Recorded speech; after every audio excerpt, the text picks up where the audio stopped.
Serbian power. What's up, YouTube? So today is the last and final day of the Impala Belair Ls swap video. We'll get into the pricing and all that stuff in the end. Make sure you subscribe to the channel if you want to see more. I'm going to do another LS swap. I just don't know what on. Got some cool ideas. Thinking about doing a Honda Civic off-road capabilities video. We have like a little 4x4 park back over there. It might be fun. Anyway, let's kick her off. We'll get this going, show you what we finished up on it, and then I'm going to drive it out to the owner's house today. All right. Already getting this done. We got to shorten this because when I told them 12 inches, they made it 12 inches from there to there, not from there to there, so it's like a few inches too long. Started getting the intake mocked up. Pipes are for a cooling system are all TIG welded together. We gotta put our coolant temp sensor in there yet for the fan. Switch wires are tucked up. OBD2 connector we're gonna deal with yet. Things are going good. Gotta get the kickdown cable finished up here. Get the covers back on. This is end of day 7, so we're getting pretty deep into it now, but pretty close. Pumps on here. I got to make a power steering line yet too, but moving along. Fuel line too. That's the supply. What's going on, Serge? Oh, it's on exhaust pipes. Nice. Looks way better than before. Oh yeah. Nice and tucked up. Look at that. It's the size of the drive shaft. I like that. Yeah. What? Is that the old stuff? Nice. Yeah, this is the old exhaust, and it's gonna rebuild a. Nice. How's it sound? Did you get it fired up? Not yet. Not yet. Apparently somebody's got to make a tune for it yet, eh? Yeah. Got the belt and everything on there, looking good. Yeah. Cool. Well, let's see what happens here. Serge, you want to give me a hit? Woo!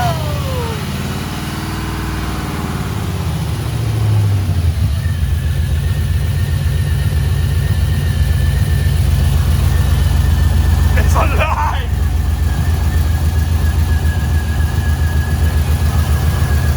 Huh? Sounds pretty good, yeah. All right, you can shut her down. What's going on, Serge? Hey, Cat didn't let you out last night? Where were you?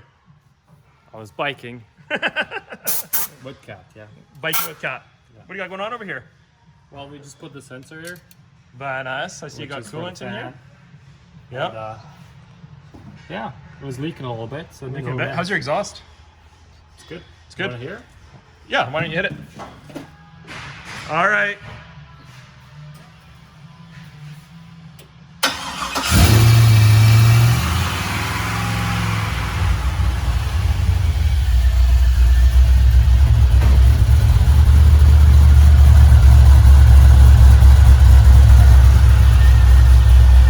Sounding alive, Serge.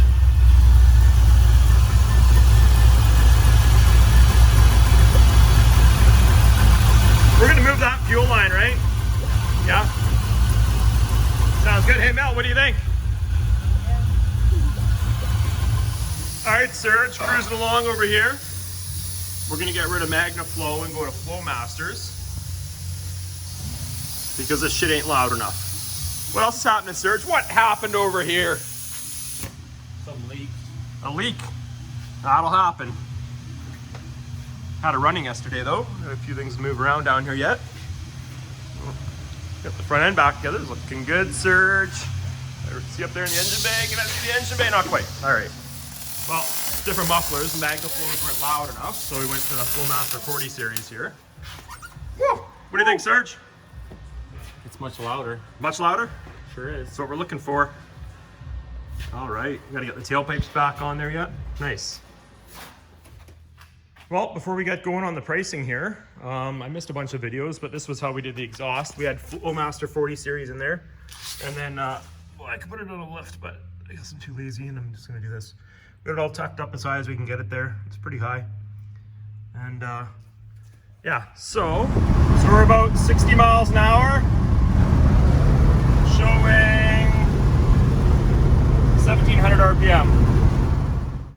So, the time has come to finally talk about price on the LS swap and kind of a ballpark figure on what I spent. Now, I say this again, I'm gonna speak in Canadian dollars. I did plan on doing it in American dollars, but in the time I've been building this car, the dollar has crashed completely. So we're kind of left starting just in Canadian dollars. You have to do the conversion. I'll try and give you guys a ballpark, I guess, on some of it. This all said, these parts were bought locally. I'm sure if you bought them on eBay or Rock Auto, you could save some more money there yet. But let's pop the hood. All right, let's talk dollars. Standard air filter, you know, it's 25, 30 bucks. We have these two couplers laying around. And you know, I would like to clean this up a little more, but unless I run a speed density tune, you can't, because even if you ran an aluminum elbow, you'd be stuck with a black coupler there and a black coupler there, right? So like, let's say I ran an aluminum elbow to here, well, you still got a black coupler there and a black coupler there for your mass airflow. So you're kind of screwed no matter how you look at it. You know, power steering pump and reservoir, you could probably get on Rock Auto for about 260 Canadian. This was the rad in the car. You know, a fan, electric fan, probably looking at $100, you know, online. We made these pipes and just had these couplers. You know, you could get these couplers online for 30, 40 bucks. You've got coolant hoses, they're cheap, they came on here.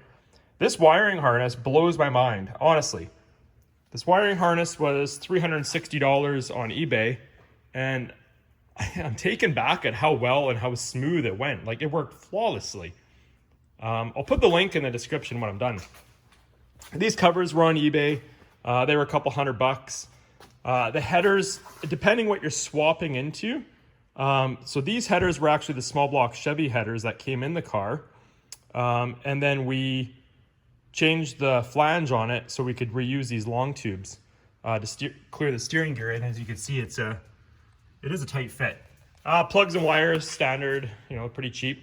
The big money you're gonna spend on these swaps is the intake. And if you remember, the truck intake was really high.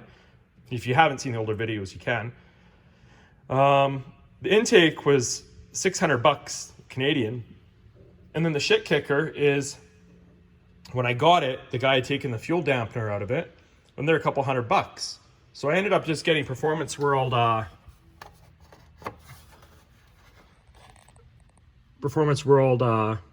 fuel rails. And you know, they're a few $100. Made this braided hydraulic line that was in the video there. It's got a bit of a twist we're gonna have to straighten out. Trans dipstick tube was already in here. So the big money, you know, is that Holley oil pan for clearance. If you haven't seen that video, it'll talk clearance on the oil pan. You know, that was another $600. So when people say it's a $500 swap, there's just no way you're doing it for $500. Maybe American, but you know, these engines are $1,000 up here. Then you got to we put a 700 R4 behind this, but you know, if you put a 4L60 behind it, same idea. This computer actually will control the 4L60 as well.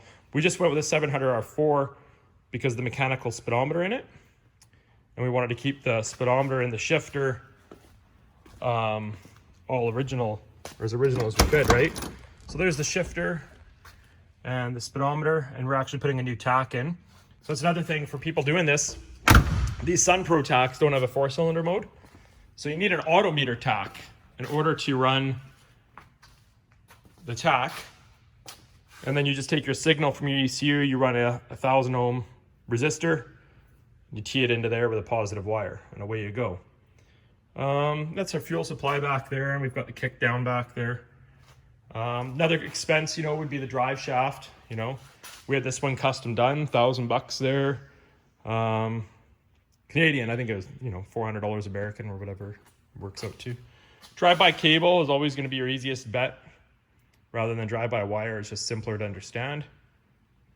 But that's kind of it. So, you know, if you're doing the swap, you know, with your power steering and alternator bracket, our alternator is way down. Where is it? It's down back there. Your alternator and your power steering bracket, power steering pump, your intake, your oil pan, yeah, like you're $3,000 in parts all day long in Canadian bucks. Could it be done cheaper? Sure, if I bought them off Rock Auto, you know, eBay used, stuff like that, it could be done cheaper for sure. I just didn't have time for it. I had a deadline to meet with this car, and it looks fantastic. Super, super cool car. A few things I mean, like I say, this intake, I wish I could have done it different, but that's just kind of what we're stuck with. So, all right, hope you guys enjoyed that, and make sure you subscribe because I'm going to do some more builds. That's my HP tuner wire, if anybody's wondering, the OBD2 plug there for tuning it. Anyway, hope you guys enjoyed.